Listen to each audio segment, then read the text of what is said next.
Hola, su amigo y servidor Rudy Centeno le saluda y le da la bienvenida a esta entrevista especial que hemos querido preparar para usted allá en su casa y donde quiera que esté, con relación a la Defensoría de los Habitantes o a doña Catalina Crespo Sancho, quien ha fungido como defensora de los habitantes desde hace ya aproximadamente prácticamente 4 años, a quien hoy le damos la bienvenida.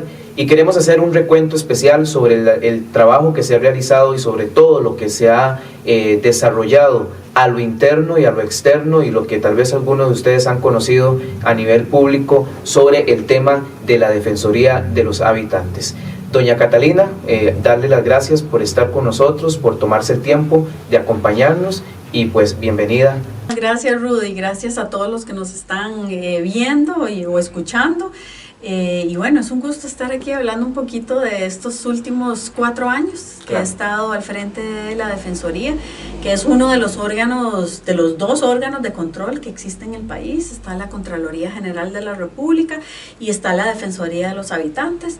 Los 2 hacemos temas diferentes, pero sí fiscalizamos a los gobiernos para que den el mejor servicio que le puedan dar y lo que por ley corresponde a todas las personas que viven en nuestro país. Claro, la Defensoría es un brazo de la Asamblea Legislativa, ¿es correcto? Exactamente. Sí. ¿Cuánto tiene la Defensoría Tiene 28 años ya. 28 años. Sí, ya tiene 28 años de edad, y me disculpa si estoy hablando de su edad, pero una mujer joven y que ha emprendido esta travesía en esta institución y que tras cámaras y tras micrófonos hemos estado conversando, socióloga, ¿verdad? Socióloga, pero también soy educadora, más bien fui maestra muchos años, de chicos pequeñitos, primer grado, después 4º grado, después 6º grado y ya después universitarios.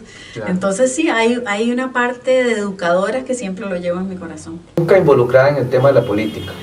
Nunca en mi vida. Y nadie de mi familia tampoco nunca se había metido en temas políticos. Usted trabajó en temas de prevención de guerra, ¿verdad? Para el Banco Mundial. Sí, en el Banco Mundial estuve 4 años, casi 5 años trabajando en temas que eran relacionados a todo lo que es prevención de guerras.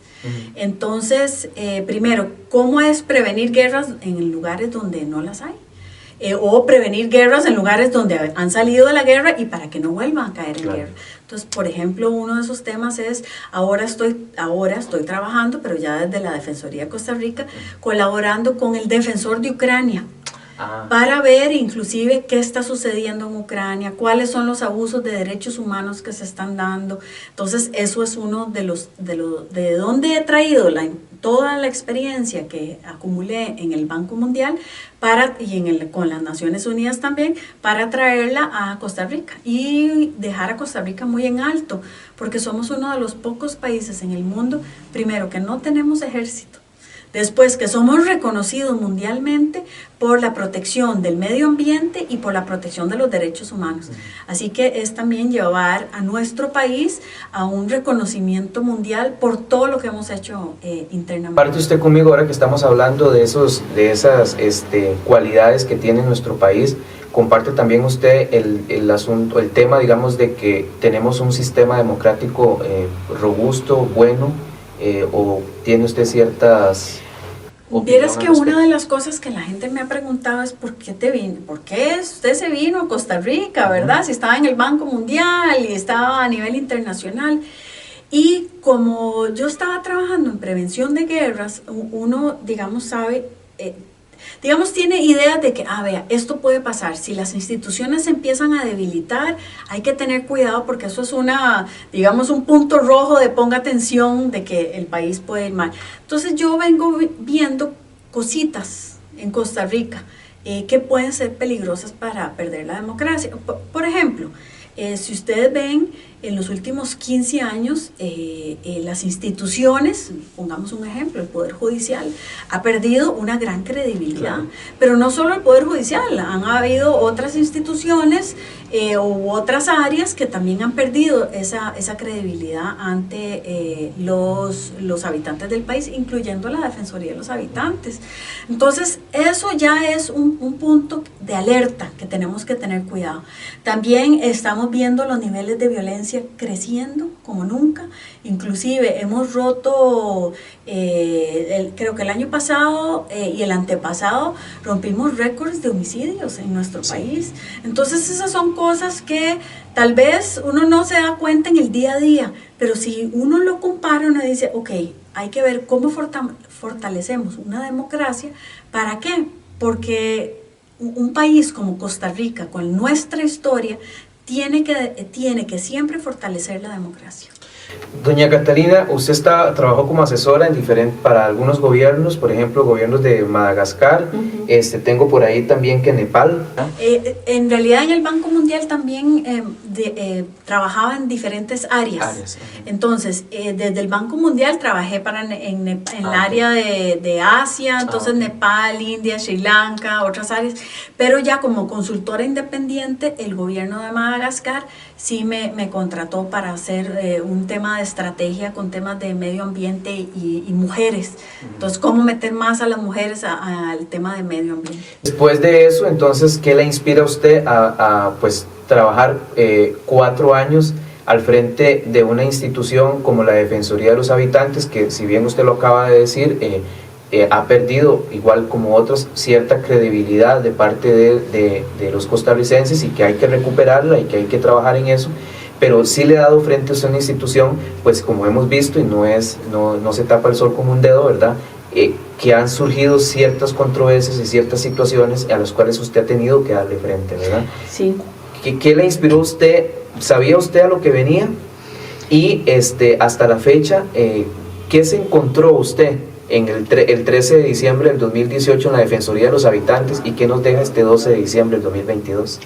Bueno, empecemos con qué me encontré. Hace 4 años ya casi, yo llego a la Defensoría y obviamente empiezo a hacer un análisis, inclusive antes de llegar a la Defensoría.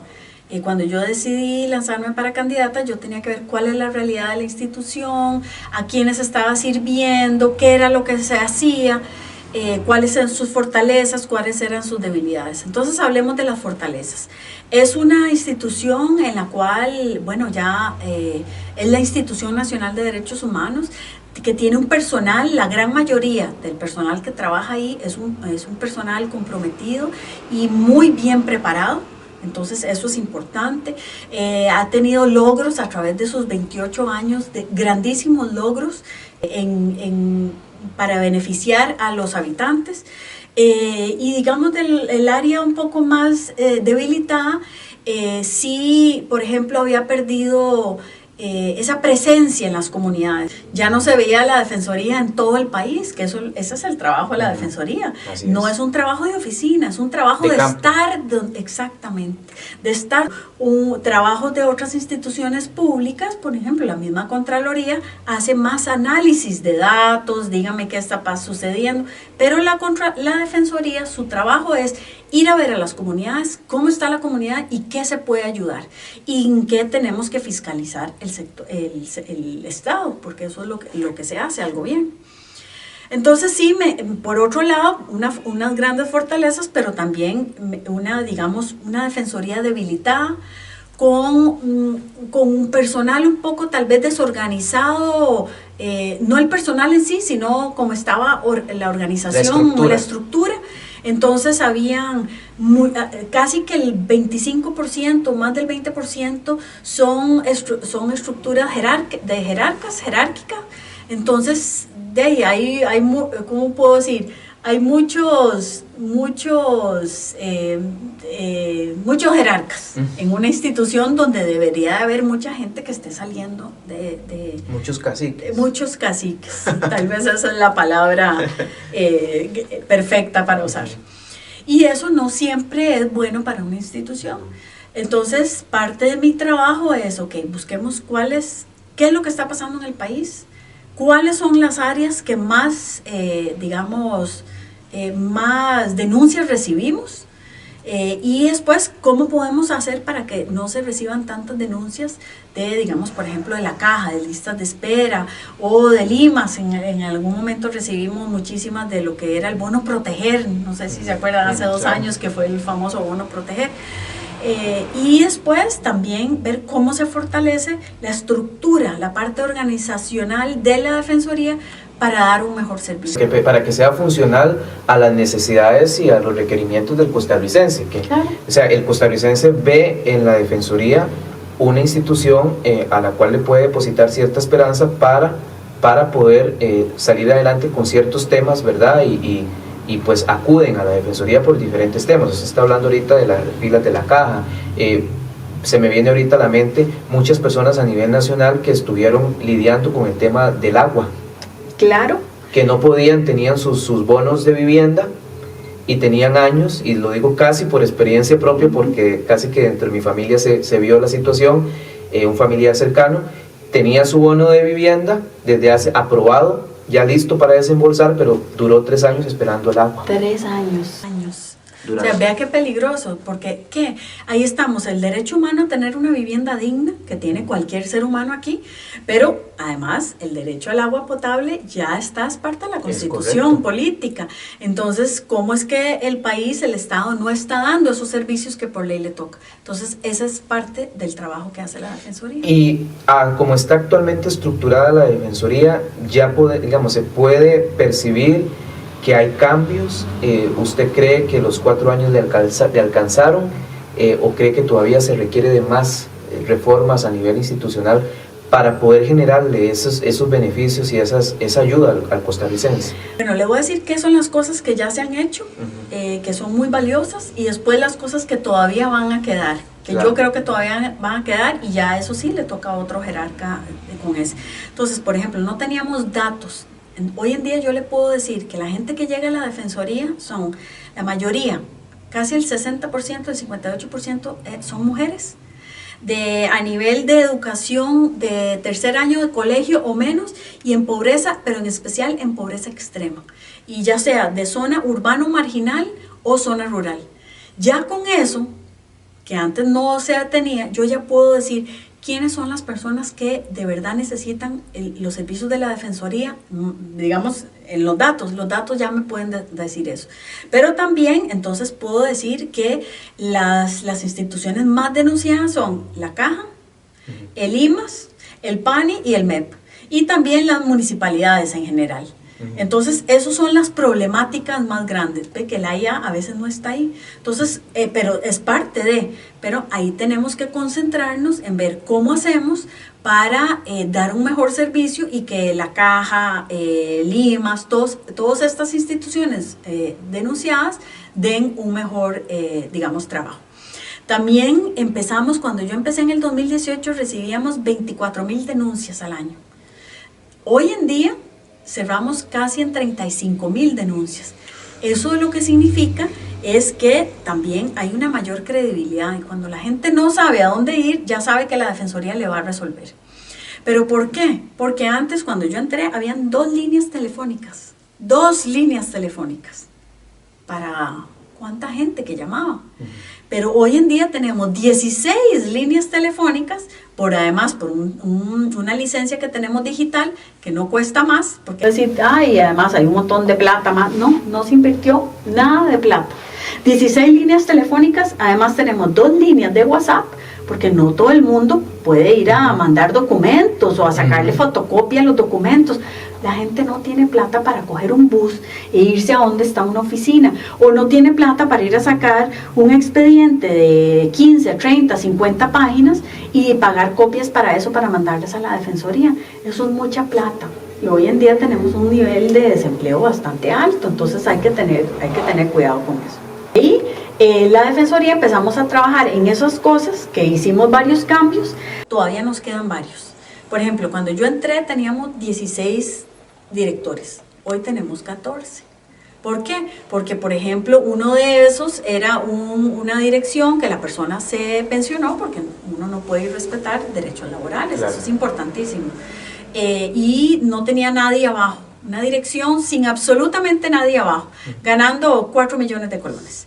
Entonces ya eso lo hicimos un estudio, lo pasamos a profesional 3 y ya entonces, que significa que ya no es un jefe, no es un director, sino que es más abajo, que es lo que debió haber sido desde un principio, y ya uno es eso.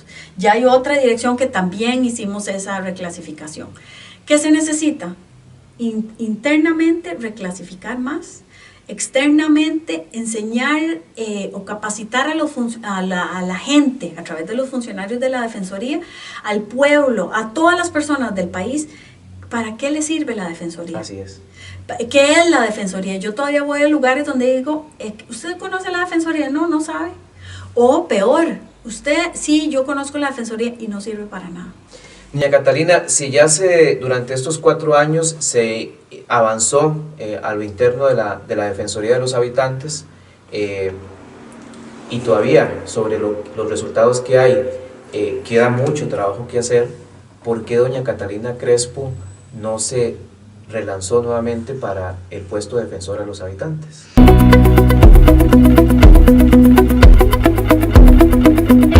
Doña Catalina, si ya durante estos 4 años se avanzó a lo interno de la Defensoría de los Habitantes, y todavía sobre los resultados que hay queda mucho trabajo que hacer, ¿por qué doña Catalina Crespo no se relanzó nuevamente para el puesto de defensora de los habitantes? Bueno, el puesto de la Defensoría, para ser defensor uno tiene la posibilidad de reelegirse una vez por otros 4 años.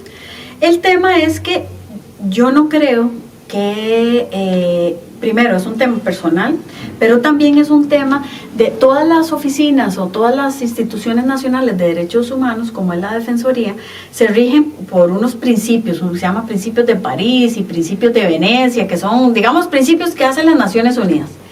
Y en uno de esos ahora se están moviendo a que no haya reelección. ¿Por qué? Porque la reelección, cuando uno se reelige, aunque no debería ser un puesto político, de cierta forma lo es. ¿Por qué? Porque es electo por el Congreso. Entonces, los órganos de control tienen que ser muy cuidadosos de mantener esa independencia. Y en el momento cuando uno se reelige, puede existir la posibilidad de que pidan favores o que uno tenga que hacer, que le pidan a uno favores. Y es mejor eso, evito ley ante la Asamblea Legislativa, pidiéndoles que hicieran una reforma de la ley de la Defensoría, primero porque ya tiene 28 años y dice cosas que ya hoy en día no son de acuerdo, son compatibles y con la ley, con otras leyes, sino también porque puse, por ejemplo, eso. Una de las cosas es que estoy solicitando que sea por 6 años, y especialmente porque no es para mí, sino es para el que sigue, para las personas que siguen, que sea 6 años sin reelección. 6 años, ¿por qué? Porque 4 años es muy poco, 8 es mucho, sí. Pero 6 es un buen número. Hay instituciones como la Contraloría, son por 8 años que se escoge. Entonces la Defensoría que sea 6 años sin reelección, y eso le daría una independencia, claro, que es necesaria, pero también el suficiente tiempo para hacer cambios y para hacer mejor. Habla usted de proyectos que ha presentado a la Asamblea Legislativa y vale la aclaración, ¿verdad?, de que los diputados son los representantes del pueblo. Exactamente. ¿Verdad? Entonces, a los diputados, al aprobar una ley en relación con la Defensoría de los Habitantes y al nombrar un defensor o defensora de los habitantes, están representando al pueblo y se supone pues están haciéndolo en función de los intereses del pueblo, ¿verdad? Exactamente. Con respecto a las leyes que usted o los proyectos que usted ha presentado, ¿cree usted que la Defensoría de los Habitantes requiere de alguna reforma más profunda a nivel general, que se le meta bisturí en ciertas partes, que se le hagan cambios en ciertos departamentos, en ciertas áreas, de acuerdo a su experiencia durante... Definitivamente. Veámoslo desde 2 puntos de vista. Primero, los cambios a lo externo que son necesarios. Entonces, por ejemplo, cuando uno viene de un órgano de control, uno tiene el deber de fiscalizar y de denunciar cosas que a veces no son bonitas. Por ejemplo, traer el ejemplo, el caso PAD. El caso UPAD, como todos lo saben, fue un caso muy resonado. ¿Pero por qué fue resonado? Porque la Defensoría se metió. Si no, hubiera pasado desapercibido y nadie se hubiera dado cuenta que se tenía acceso de los datos sensibles, que son los datos privados de cada persona, que tenían acceso donde no se debieron de haber tenido acceso. Años después la gente dice, claro, sí, claro, ya la Fiscalía lo llevó, la Sala Cuarta dijo que eso no se debió haber hecho. Pero hace 3 años, cuando esto comenzó, la Defensoría y yo como defensora recibí una gran cantidad de amenazas, no sé en cuántas portadas de periódicos diciendo que lo que se había hecho había sido mal hecho. Entonces, este tipo de cosas tiene que ver una cierta inmunidad, que es algo que tiene, por ejemplo, hoy en día el presidente de la República, tienen los diputados y diputadas de la Asamblea para poder decir cosas, y una inmunidad administrativa. Significa que por su trabajo, si usted dice algo, denuncia algo, que no pueden haber ataques. Sí, represalias. Exactamente. En este caso, en la Defensoría, no solo se pueden dar esas represalias, sino que en estos últimos 4 años yo he recibido muchísimas de esas represalias. Entonces, eso es algo que tiene que darse, y somos de las pocas, si no... creo que la única o de las pocas 3 de 118 instituciones nacionales de derechos humanos alrededor del mundo que no tenemos inmunidad. Vea qué peligroso. Costa Rica, de las pocas que no tiene. Y ya a nivel interno sí es necesario unos cambios. No es posible que, por ejemplo, que una institución tan pequeña, que tenemos 153 funcionarios, tenga 16 directores y más 12 jefaturas. Entonces estamos hablando de 16 directores más 12 jefes. ¿Cuántos jefes hay? Hay un jefe para cada 2 personas o cada 3 personas. ¿Eso es correcto? ¿Cuándo? Tal vez me gustaría ponerlos en contexto. El General de la República tiene 700 funcionarios y tiene 4 directores. Sí, hay algo que no calza. Vamos a la Asamblea Legislativa, que es nuestro jefe. Ellos tienen 900 funcionarios y tiene, si no me equivoco, 12 o 14 directores. Está cuadrando, y a veces los nombramientos se hacen por amiguismos. Y muchos de los nombramientos de directores en la Defensoría se han hecho sin concurso, la gran mayoría. Entonces dice uno, bueno, ¿de dónde vienen esos salarios? Vea, Rudy, los salarios de ahí vienen desde la persona más rica de Costa Rica hasta la persona más pobre, en pobreza extrema, paga los salarios de todos los funcionarios públicos de este país. Por lo tanto, yo como jerarca de la institución, es mi responsabilidad cuidarle cada colón de cada uno de las 5 millones de personas que viven en nuestro país. Entonces, por eso también puse en el proyecto de ley que yo mandé a la Asamblea Legislativa, uno de esos es que se hagan 3 áreas de directores. Y ya después hayan otras jefaturas, pero 3 áreas de directores. Una de defensa, que se encarga de recibir las denuncias, de tramitarlas. Otra del Instituto de Educación de Derechos Humanos, que es todo lo que es capacitar a toda la gente en todo el país sobre cuáles son sus derechos, qué es lo que usted puede hacer, a dónde pone una denuncia. Y después el área administrativa, que es importantísima. Pero inclusive, imagínense que hay un director de despacho, por ejemplo. Eso lo quité. Sí, porque debería ser un jefe de despacho, no un director de despacho. Sí. Porque los directores, nuevamente, ganan mucho más que los ministros. Entonces, hay 16 salarios que ganan más que los ministros. Wow.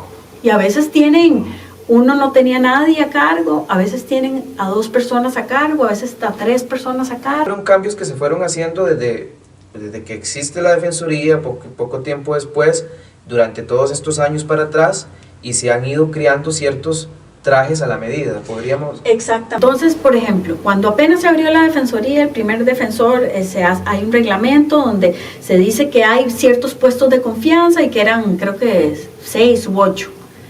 Y después, los puestos de confianza se pasan a todo el mundo empieza a dejar a su gente. Entonces, vos sos mi amigo, te dejo en un puesto fijo. Sí. Y eso eso para mí es un nivel de corrupción. Claro.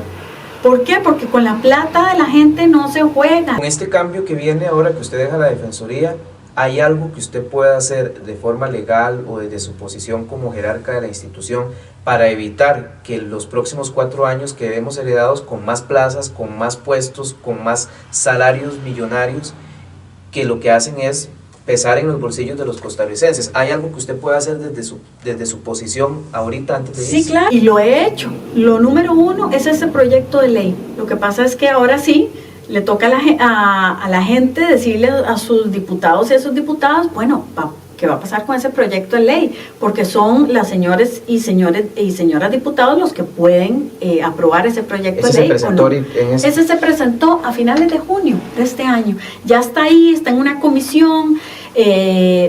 Vamos a ver qué es lo que pasa. Claro. Ya eso es algo que ellos y ellas son los que tienen que decidir. Y otro que yo he hecho, que está en mi poder, es no dejar a nadie de mi equipo nombrado como director, porque es dando el ejemplo que uno se hace las cosas. Entonces, inclusive en el proyecto de ley yo dije, no debería de haber un director de despacho. Debe haber un jefe, porque sí tiene que organizar un montón, pero un director no, hasta eso estoy mandando. Entonces, ese tipo de cosas, yo he hecho lo que he podido, pero sí también le queda a la ciudadanía observar y pedirle cuentas a la Defensoría, claro. Porque la Defensoría no solo tiene que pedirle cuentas y fiscalizar a los gobiernos de turno, sino que también los habitantes tienen que fiscalizar a la Defensoría. Claro.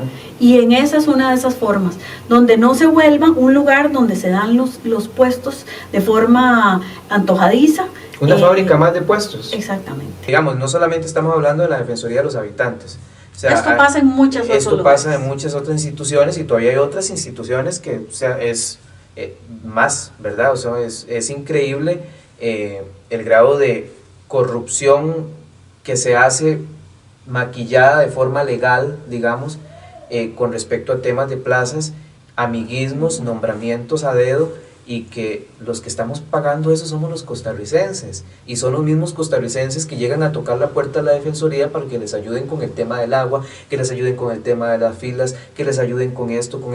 Una señora de cualquier zona del país donde usted ha podido visitar, que tienen la esperanza puesta en la Defensoría de los Habitantes y en la institución, la Defensoría de los Habitantes. Ahora, yo quisiera preguntarle, doña Catalina, con todas estas iniciativas que usted ha tenido y estos cambios que usted ha intentado hacer, con lo que la ley le ha permitido a usted hacer también, ¿se ha generado usted anticuerpos a nivel interno?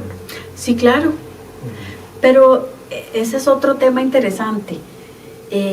Esto no es nuevo, no es de mi gestión, esto viene de años. Inclusive la defensora anterior a mí, ella renunció. Sí, la señora Montserrat Solano, ella empezó a hacer unos cambios donde los nombramientos se hicieran de forma muy transparente, que a mí me parece muy bien los cambios que ella hizo, y inmediatamente el acoso fue a tal nivel que ella terminó renunciando. Y fue un acoso interno. Vean qué peligroso. Claro. Muy peligroso. ¿Vivió usted lo mismo? ¿Ha vivido usted lo mismo? Yo he vivido cosas peores, porque como yo no me fui, yo he sido, digamos, he recibido amenazas de todo tipo, las cuales he denunciado. Claro. Con las autoridades correspondientes. ¿Ataques políticos también? Ataques políticos, de todo lo que usted se imagina. Y bueno, pero ¿por qué sigo yo aquí? Porque yo vine con un compromiso al país. O sea, al fin y al cabo, si hay algo que tenemos todos en común, es que adoramos a este país. Así es. Y de ellos, vean, yo siento que es el país más maravilloso del mundo, no solo porque el clima es precioso, porque la gente es linda, porque las montañas son verdes y preciosas, porque no tenemos ejército, porque tenemos un país en democracia, claro, donde aquí yo salgo y puedo decir cosas sin que me maten. Porque hoy en día en Irán las mujeres salen sin el hijab, que es ¿verdad? Que se cubren, y pueden ser maltratadas y golpeadas. Pero no vayamos tan largo, doña Catalina, a la par tenemos... A la pura par. Que si yo voy en contra me meten a la cárcel. Sí, claro. O sea, tenemos un país maravilloso, claro, donde eso no vivimos, eso que viven nuestros, inclusive vecinos. Entonces hay que trabajar por el país. Entonces eso sí hay algo que lo tenemos en común. Entonces ese compromiso es lo que nos mueve. ¿Para qué? Para que mis hijos, mis nietos, mis sobrinas, puedan, y sus hijos y los hijos de todos y las mamás, podamos vivir en un país de verdad de paz y de democracia. Y eso no es de gratis, y eso no es fácil, pero hay que mantenerlo y hay que seguir apoyando a la gente buena. Yo ya estoy por salir, pero ojalá que la gente que nos está oyendo, alguien que nos está oyendo ahí, que diga, ay, me gustaría meterme en política, pero es muy complicado. Sí, es complicado, pero métanse, porque si no se mete la gente buena, le estamos dejando los espacios a la gente que tal vez, pueda querer hacer temas de corrupción, otros temas. Manipular. Entonces no podemos permitir eso. Doña Catalina, para cerrar este bloque, y dejo también las dos preguntas en el aire, y ahora que estábamos hablando y no perder la línea de los ataques que usted ha recibido de diferentes ángulos y de diferentes formas, ¿cómo le explica usted a un ciudadano, a una ciudadana común, a un agricultor, a un educador, a alguien de una zona rural del país que tiene la esperanza puesta, y lo hablábamos anteriormente, en la Defensoría de los Habitantes? ¿Cómo le explica usted a ellos que la defensora de los habitantes necesitaba defensoría, necesitaba ser defendida? Y la segunda pregunta, ¿temió usted por su vida?